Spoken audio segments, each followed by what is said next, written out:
Reason for आर्थोपेरा direction.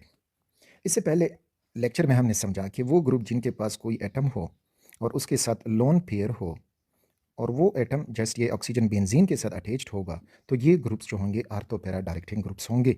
इसी तरह से हम यहाँ पे NH2 वो ले सकते हैं। ये इसी तरह से यहाँ पे अब अगर आप कोई अमीन आ जाए तो NH और उसके साथ R अटैच्ड हो तो लोन पेयर नाइट्रोजन के साथ बचता है। कोई ईथर फंक्शनल ग्रुप हो तो ये ईथर ग्रुप है अल्कोक्सी, तो इसके साथ लोन पेयर मिलता है एट्सेट्रा।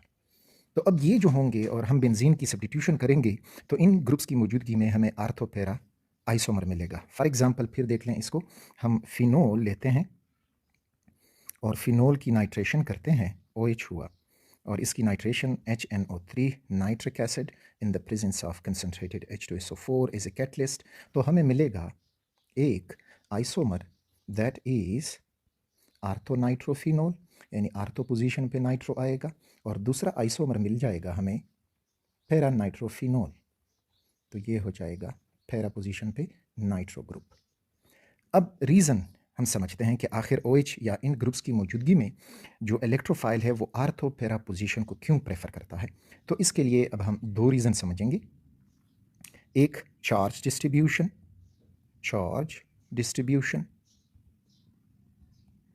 और दूसरा स्टेबिलिटी ऑफ फिनोनियम आयन। तो ये दो चीज़ें हमें आइडिया बना के देंगी कि जब ये ग्रुप हैं तो क्यों इस तरह से आते हैं इनकी जो आर्थोपेरा पे सब्स्टिट्यूएंट्स। तो समझते हैं चार्ज डिस्ट्रीब्यूशन। चार्ज डिस्ट्रीब्यूशन में अगर हम अगेन फिनोल बना दें, यहाँ पे अब आप देखते जाएं, ये हुआ OH और इधर ऑक्सीजन के साथ लोन पेयर्स मौजूद हैं। अब अगर हम ये बॉन्ड कार्बन की तरफ छोड़ दें तो ये लोन पेयर इधर शिफ्ट हो जाएगा, तो हमें नेक्स्ट रेजोनेटिंग स्ट्रक्चर ये मिलेगा।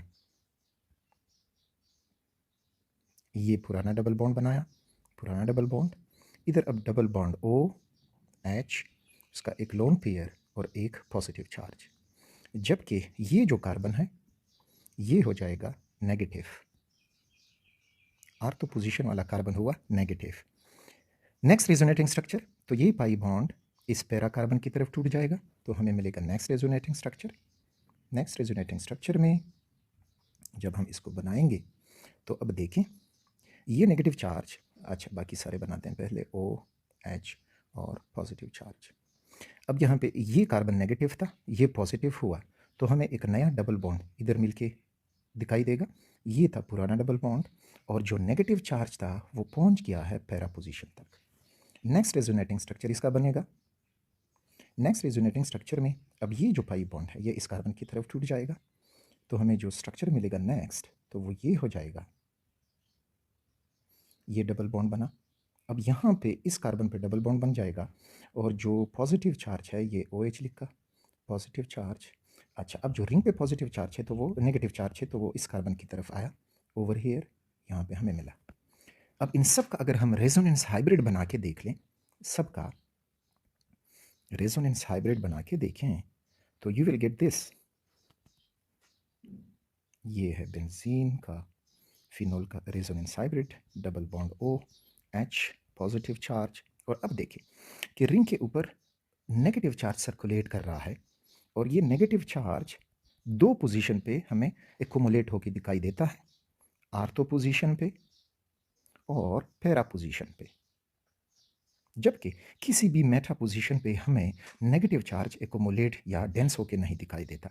तो इस वजह से जो इलेक्ट्रोफाइल होगा, इलेक्ट्रॉन लविंग, तो उसकी अटैक के पॉइंट आर्थो है और पैरा है, मेटा पोजीशन पे उसके लिए कोई अट्रैक्शन नहीं मौजूद नहीं है, तो इस वजह से आर्थो पोजीशन पे अटैक कर सकता है और पैरा पोजीशन पे अटैक कर सकता है। तो ये द चार्ज डिस्ट्रीब्यूशन कि the negative charge distributes in such a way that it accumulates on the ortho position and para position and these are attractive points for the electrophile. तो charge डिस्ट्रीब्यूशन एक reason हुआ।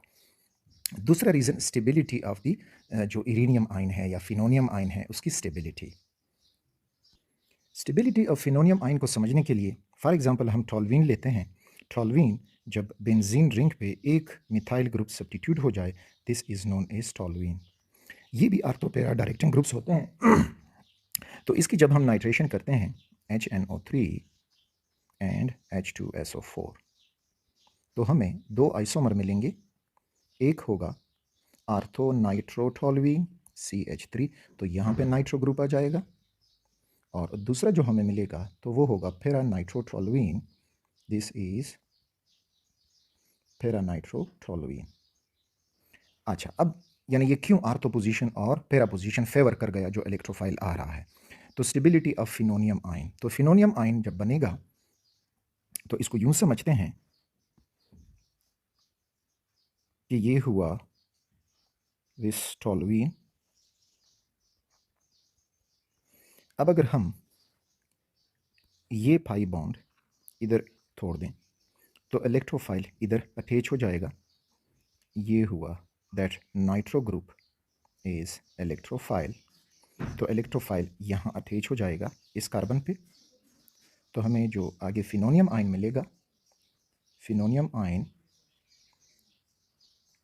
Ortho group पे, ortho position पे nitro group आया, इधर hydrogen भी attached है, ये पुराना बॉन्ड, पुराना डबल बॉन्ड, यहाँ पे ये CH3 हुआ और इधर आया वो पॉजिटिव चार्ज।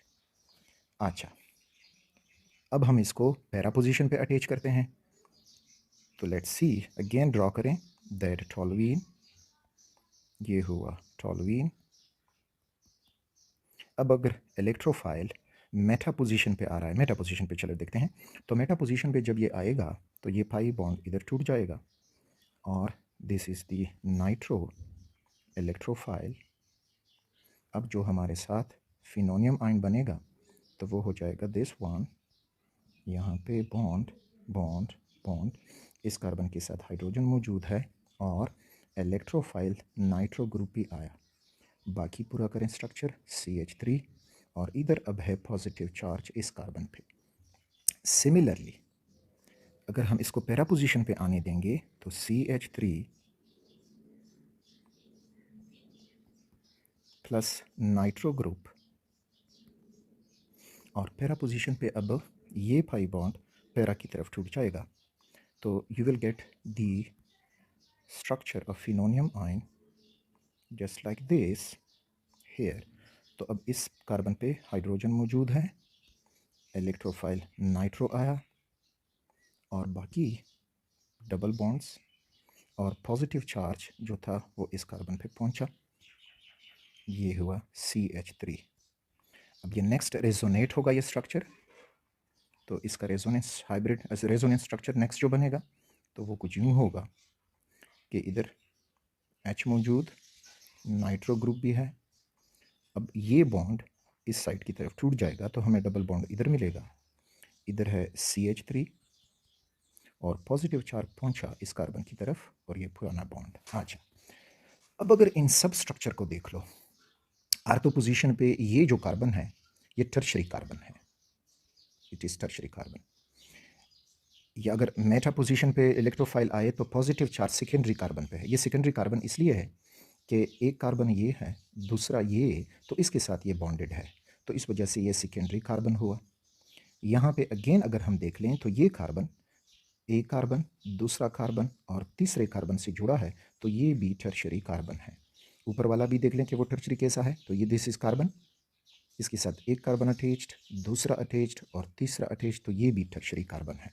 अब टर्शरी जो कार्बोकेटाइन है उसकी स्टेबिलिटी याद हो, कार्बोकेटाइंस, तो इसमें जो टर्शरी कार्बोकेटाइन होता है that is more stable than secondary carbocation and more stable than primary carbocation.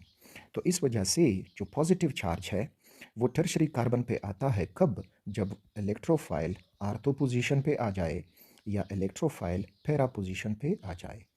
Ortho Meta position पे जो पॉजिटिव चार्ज है वो सेकेंडरी कार्बन पे टिकता है, टर्शरी कार्बन की तरफ नहीं जाएगा। ठीक, अगर आप यूं करोगे कि इसको अब ये पाई बॉन्ड इधर तोड़ोगे तो ये पॉजिटिव चार्ज इधर जंप करेगा, अगेन सेकेंडरी कार्बन पे आएगा।